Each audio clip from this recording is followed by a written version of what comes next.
अस्सलाम वालेकुम। जी, सवाल पूछा है कि एक मजलिस में क्या 3 तलाक़ें वाक़ई हो जाती हैं? तो कुरान करीम के रूह से अल्लाह ताला हमें इरशाद फरमाते हैं, ए नबी, जब तुम अपनी बीवियों को तलाक़ दो, उनकी इद्दत का लिहाज करते हुए तलाक़ दो।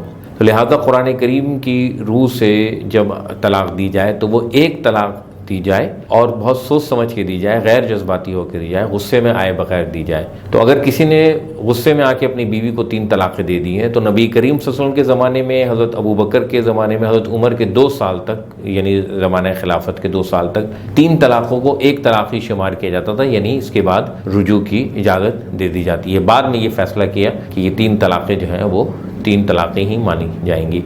लिहाजा एक मजलिस में दी गई 3 तलाक़ों को एक ही तसव्वुर किया जाएगा और आइंदा तलाक़ के अल्फाज को इस्तेमाल करने में एहतियात कीजिए। गुस्सा आए तो मौज़ू बदल दीजिए या वहाँ से उठ के चले जाइए। व आखिर दावाना अनिल हम्दुलिल्लाहि रब्बिल आलमीन।